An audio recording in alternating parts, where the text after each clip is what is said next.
Veja agora no Ecocenado. Escassez de água no Vale do São Francisco em debate na Comissão de Mudanças Climáticas. E a busca da sustentabilidade pela agroecologia. Não é um pecado de você cortar uma castanha do Pará, de você cortar uma araucária, mas é um grande pecado de não plantar. Você vai ver também, o batizado da oncinha cacau traz esperança para a preservação da espécie. O único zoológico do Brasil localizado dentro de uma universidade. E um projeto de paisagismo que quer levar o cerrado para dentro dos jardins de Brasília. Olha o tamanho que está essa lobeira, Solano nicocarpum. Todo esse experimento foi semeado em 30 de janeiro de 2016, então ele já passou por 2 chuvas e agora está passando pela segunda seca. Você vê tudo isso agora no Ecocenado. O Ecocenado visitou o 7º Congresso Latino-Americano de Agroecologia no Centro de Convenções em Brasília. Vimos como o tema da busca da sustentabilidade na agricultura mobiliza corações e mentes. E encontramos Ernest Goethe, o criador da agricultura sintrópica. Veja na reportagem de César Mendes. A agroecologia pode ser definida como a prática da agricultura com base nas dinâmicas da natureza. Solo, clima e seres humanos devem se envolver numa relação harmônica, próspera e duradoura, promovendo o resgate das culturas tradicionais e do conhecimento científico, além da mobilização social e política em busca da sustentabilidade. A agroecologia, ela vem no desenvolvimento de uma organização das agriculturas alternativas do final do século XX e organiza isso como ciência, como movimento social e como prática, e para mostrar que há possibilidades de se fazer agricultura de uma forma de inclusão social, cultural, cuidando dos recursos, que a gente vive as mudanças climáticas, vive a degradação do solo, da água, com escassez hídrica, e a gente mostra que é possível conciliar produção com conservação dos recursos naturais. A agroecologia, sem dúvida nenhuma, ela já está desempenhando um papel muito importante. Existem experiências de todo o país e de fora dele, dos nossos vizinhos, da América Latina, que mostram como as experiências de agroecologia têm sido importantes para o empoderamento dos povos, o empoderamento da comunidade. Ele resgata a questão da soberania alimentar.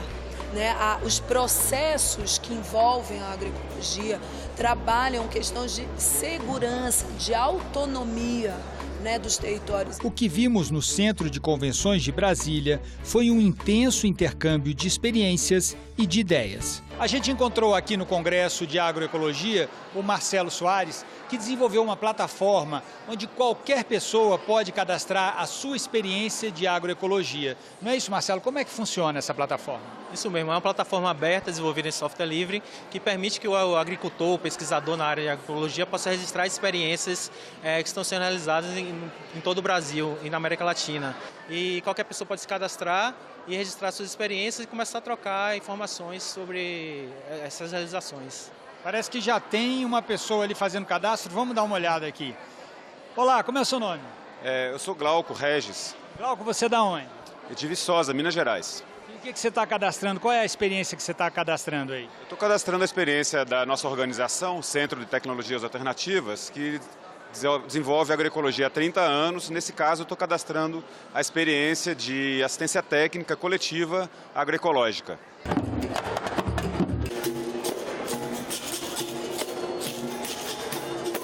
A Feira de Agroecologia é um dos locais que mais atraiu o público aqui no Congresso. Nós encontramos a Dirani, ela é calunga, lá do Vão de Almas, no município de Cavalcante, em Goiás, não é, Dirani? É, Cavalcante, Goiás. E ela está aqui com vários produtos lá da comunidade dela. A maioria deles produzidos por você mesmo, não é, Dirani? É, comigo mesmo. O que tem aqui, Dirani? Mostra pra gente. Aqui eu tenho o açafrão. Isso é para comida, para alimentação. Para comida, para alimentação. Eu tenho o óleo da mamona, que serve para remédio e para para produto, para massagem.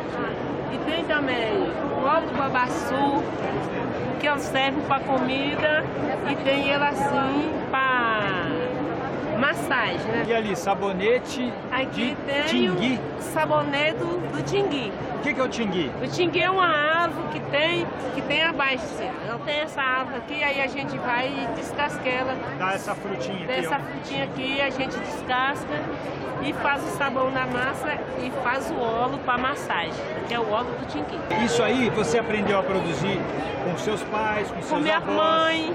Com minha mãe, né? Quando eu estava fazendo 10 anos, eu ajudava a minha mãe mesmo de criança. Ela ia quebrando coco, quebrando e a gente tirava. Com 10 anos eu aprendi a tirar eu mesmo.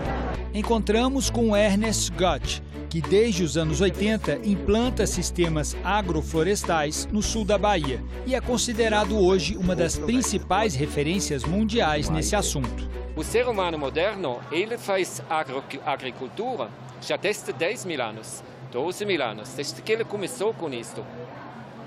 Olhando o que posso sacar no lugar, o que posso explorar. E você aprende isso na escola. Mas a minha pergunta não é o que posso sacar, a minha pergunta é o que posso fazer para a minha interação seja benéfico para o sistema.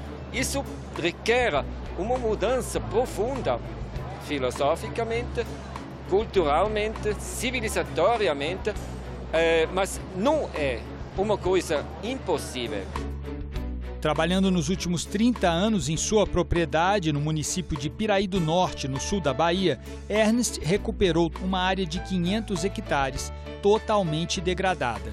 17 nascentes ressurgiram, córregos voltaram a ter água e o próprio regime de chuvas foi alterado. O meu agroecossistema, além de produzir o mesmo tanto de cacau, no caso meu, quanto qualquer vizinho, ele produz, além de tudo ainda, terra boa. Cada ano tem um aumento de meio centímetro a 3 centímetros de terra preta.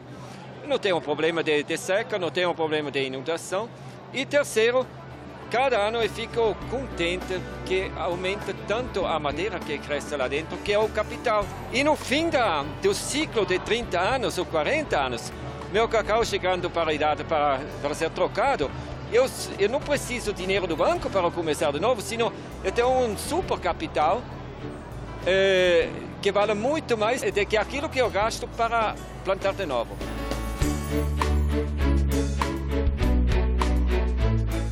Não é um pecado de você cortar uma castanha do Pará, de você cortar uma araucária, mas é um grande pecado de não plantar e dar um prêmio futuramente àquele que planta e faz um bom trabalho e saiba manejar, aprenda a manejar a floresta. Aí vamos ter comida para todo mundo e abundantemente e vamos ter futuro, seja como espécie no mundo.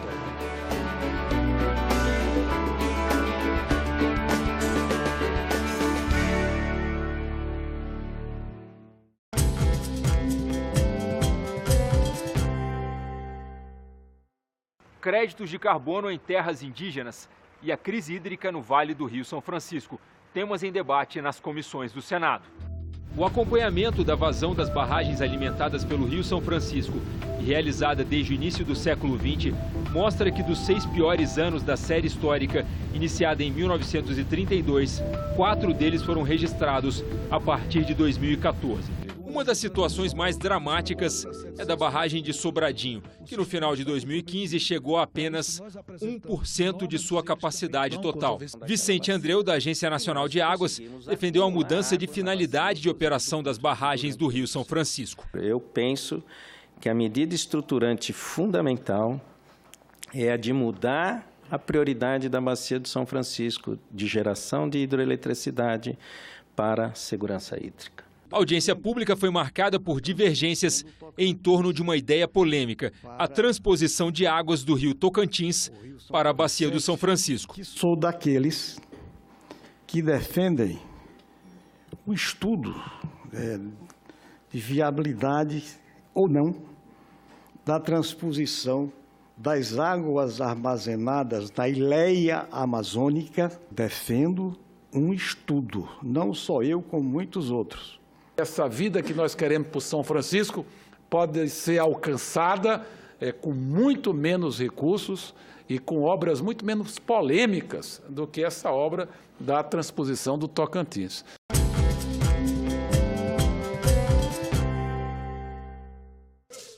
A Comissão de Meio Ambiente realizou uma audiência pública para discutir se os pagamentos pela redução de emissões de carbono em terras indígenas devem passar pela avaliação da FUNAI. Desde 2012, tramita no Senado um projeto de lei que torna obrigatória a participação da FUNAI nessas negociações. Um contrato assinado em 2011 por índios da etnia Munduruku e uma empresa irlandesa motivou a proposta.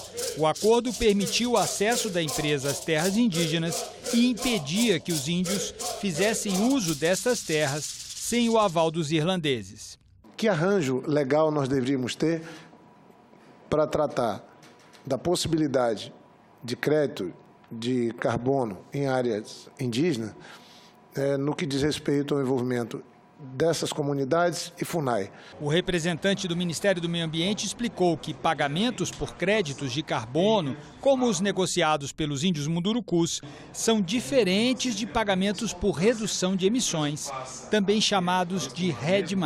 Que se trata de um pagamento por um resultado que já foi demonstrado, verificado e que, portanto, habilita na verdade, no plano nacional, o país a receber esses pagamentos. E que é o que ocorre hoje, por exemplo, por intermédio do Fundo Amazônia. Apenas em 2013, as Nações Unidas definiram parâmetros para pagamentos por redução de emissões por desmatamento. E desde 2015, uma comissão do Ministério do Meio Ambiente estuda como implementar esses parâmetros no Brasil, prevendo várias salvaguardas. Teriam essas atividades ambientais o condão de ameaçar a sobrevivência física e cultural desses povos? Nós estamos vendo que existe um interesse comercial de empresas internacionais que vêm querer tratar diretamente com as comunidades. Nós temos que ter muita cautela na hora de trabalharmos essa legislação.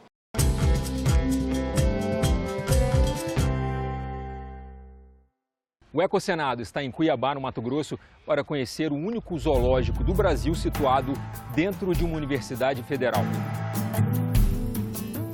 Nós estamos estrategicamente numa região do país muito rica em fauna e que, de fato, abrange esses 3 biomas, né? Pantanal, Cerrado e Amazônia. Então, a ideia é que ele seja sempre uma coleção de animais representativos desses biomas, né? Dentro de uma universidade formadora de profissionais que vão trabalhar pela preservação dessa região, né? Certo.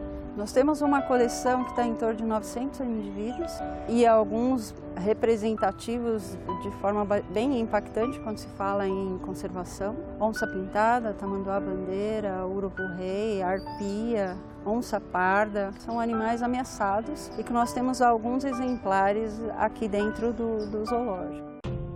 Um dos projetos mais conhecidos do Zoológico de Cuiabá é o Bicho por Dentro, um museu de anatomia silvestre com esqueletos da fauna mato-grossense. Começou com uma parceria que o Laboratório de Anatomia Veterinária estabeleceu com o zoológico.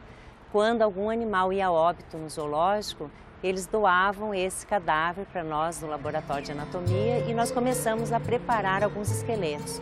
Hoje nós temos preparados aqui, já expostos, uns 20 esqueletos e tem mais uns 3 que estão em preparação. E para isso a gente conta também com o auxílio dos nossos alunos, né, estagiários do projeto de extensão que participam ativamente aí do projeto. De uns anos para cá, a gente tornou essa exposição, esse acervo itinerante. Então, nós temos levado esse acervo para participar de alguns eventos em outros municípios, inclusive, exposição agropecuária, mostra de ciências, em algumas escolas que têm interesse. A gente monta a exposição e leva também para outros públicos. A gente tem o jacaré do Pantanal, tem ema, onça, onça-parda, macaco-aranha, furão, gavião e vários outros. Tuiuiu, O zoo ele é mantido totalmente, 100% pela universidade, né? E como todas as universidades, a nossa Universidade Federal, ela passa pelas restrições orçamentárias do nosso país, né? Então, os recursos que a União destina a cada universidade estão voltados às faculdades, aos institutos. E nós, por um lado, temos uma coisa boa de ser um zoológico dentro de uma universidade, com um leque de profissionais formados aqui que podem contribuir para o zoo, e ele, ferramenta didática, pode contribuir para esses profissionais. No entanto, por ser um zoo federal, a gente tem algumas dificuldades orçamentárias, porque ele não é uma faculdade, ele não é um instituto, né?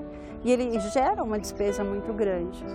Então, a manutenção dele vem de recursos que a universidade tem que gerenciar de outras, né, que vão para outras áreas da universidade, e aí dentro desse orçamento manejar o que mantém, o que sustenta o zoológico.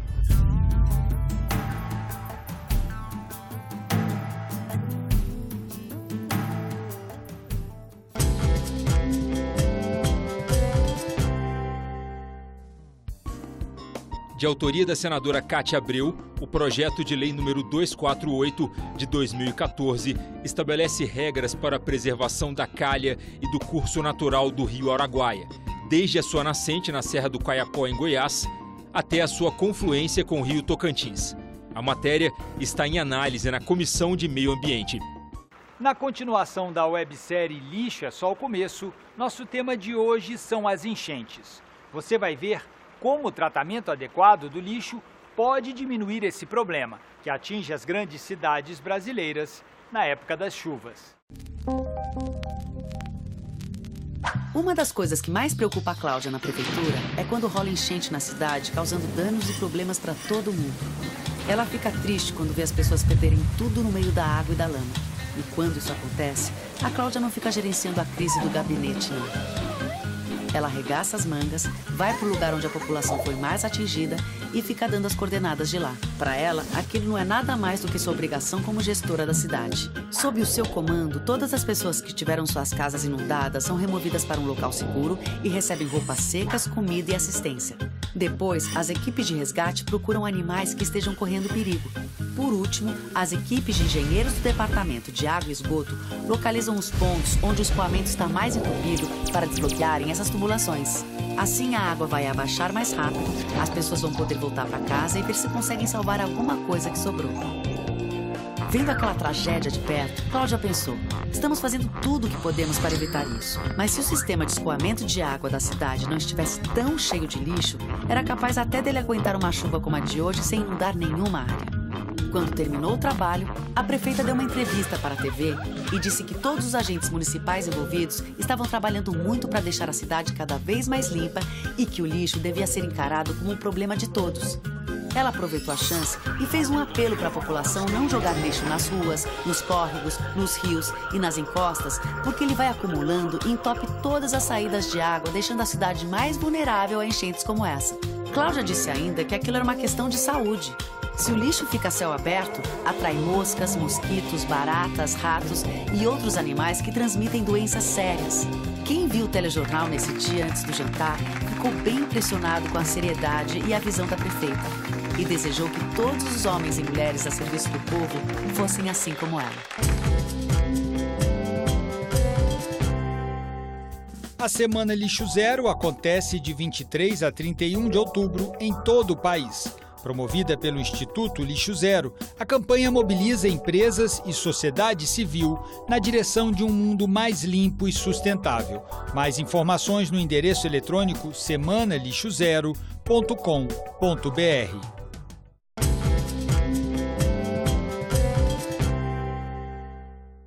Ao longo de edições recentes do programa Ecocenado, acompanhamos com atenção o êxito do refúgio biológico Bela Vista, mantido pela usina de Itaipu, na reprodução da onça-pintada em cativeiro. Foram 10 anos de tentativas frustradas, até o nascimento da primeira onça no final do ano passado. Agora, ela já tem até nome, após a realização de um concurso. A cerimônia foi realizada em frente ao Viveiro das Onças. que foi decorado com flores, todas elas colhidas no Refúgio Biológico Bela Vista. Como parte das atividades de enriquecimento do Viveiro das Onças, estratégia para melhorar a qualidade de vida dos animais, vários petiscos foram espalhados, incluindo um bolo de carne. A oncinha Cacau nasceu em dezembro do ano passado e no futuro será enviada para o lado paraguaio da represa, onde já existe um macho da mesma espécie para novas tentativas de reprodução em cativeiro.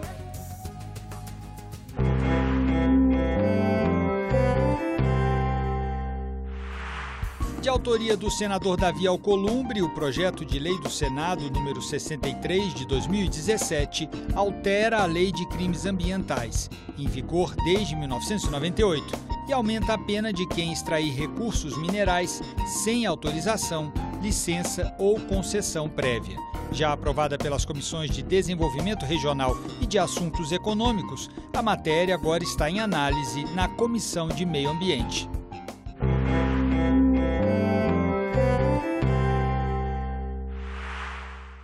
O nome do projeto é Jardins de Cerrado. Uma arquiteta mineira com experiência internacional tenta trazer a vegetação mais baixa do Cerrado para dentro dos jardins de Brasília. Veja como foi a entrevista com Mariana Siqueira, feita pelo repórter André Luiz Rego, no Jardim Botânico de Brasília. Mariana é mineira de Belo Horizonte e formada pela USP em São Paulo. Depois de alguns anos morando na Holanda, reside agora em Brasília. Veja o que ela nos conta sobre sua experiência profissional e o projeto Jardins de Cerrado. Foi para o fim da faculdade que eu comecei a ter contato com questões mais de sustentabilidade, permacultura, bioconstrução, ecovilas, e ali eu vi que tinha alguma coisa que me chamava e que me parecia muito relevante. Depois de me formar, eu fui fazer cursos na Europa sobre sustentabilidade. Eu fui para o Schumacher College, para Findhorn, que é a primeira ecovila do mundo, e isso foi só aprofundando esse meu interesse nessa questão da natureza e da relação entre natureza e espaço construído. E eu tive a sorte de conseguir um trabalho muito legal na Holanda, num escritório que chama Westart, em holandês, que é de arquitetura paisagística e desenho urbano.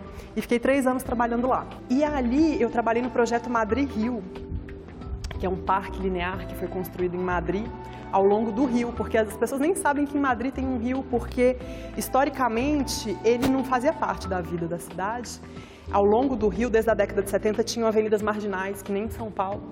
E há alguns anos veio um prefeito que resolveu enterrar essas vias marginais na forma de túneis, no ponto onde elas encostavam o rio, e fazer um parque por cima dos túneis. Agora vamos falar um pouco sobre os Jardins de Cerrado, não é Jardins do Cerrado. Você podia explicar por que tem essa minúcia aí? Jardins de Cerrado é para denotar uma diferença de uma apropriação cultural dessas plantas. O jardim é, em excelência, um ato artificial. Então, é para marcar mesmo que não são os jardins naturais do Cerrado, mas são composições que a gente vai fazer de uma forma cultural. Observando a paisagem do Cerrado, a gente vê que as plantas baixinhas, os capins, os arbustos têm uma importância muito grande. E quando eu fui nos viveiros para buscar essas plantas para compor esse jardim, foi a grande surpresa, porque eu descobri que não existiam essas plantas em viveiro. Aqui em Brasília a gente tem quase 120 metros quadrados no plano piloto, né?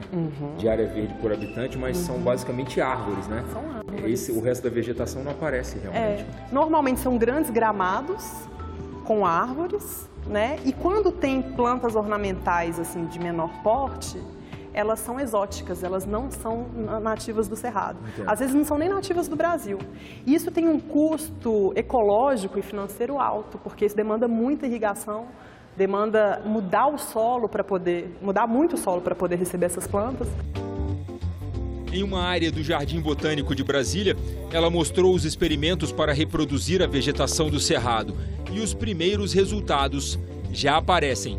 Então, o que a gente fez nesse experimento foi: metade das parcelas a gente irrigou durante a primeira seca e a outra metade a gente não irrigou, para observar que diferenças isso traria no desenvolvimento das plantas. E dentro dessa divisão, metade das parcelas a gente adubou na hora de fazer a semeadura e outra metade não. Então agora a gente vai ver um pouquinho dos resultados. Olha o tamanho que está essa lobeira, Solano plicocarpum. Todo esse experimento foi semeado em 30 de janeiro de 2016, então ele já passou por 2 chuvas e agora está passando pela segunda seca. Olha o tamanho dessa planta, pensar que era só uma sementinha há 1 ano e meio atrás, né? E a gente pode ver que a lobeira aqui já está, inclusive, frutificando. Essa aqui já é uma planta bem emblemática do Cerrado mesmo, que é o aça-peixe. Aqui já está com as sementinhas, né? Já passou da etapa de flor. É uma das plantas que a gente demonstrou aqui que plantando mesmo só com a sementinha já vai funcionar. Então pode ser produzida em viveiros ou pode ser semeada diretamente nos jardins e espaços públicos da cidade. Essa daqui é a cena-lata. É uma planta que já é utilizada no paisagismo. Ela é uma planta que ocorre em todas as Américas. Só que ela não é tão explorada quanto poderia aqui no contexto do Cerrado, porque como a gente pode ver, olha, em plena seca, ela está bem verde, se desenvolve muito rápido. Uma planta interessante que tem uma inflorescência amarela.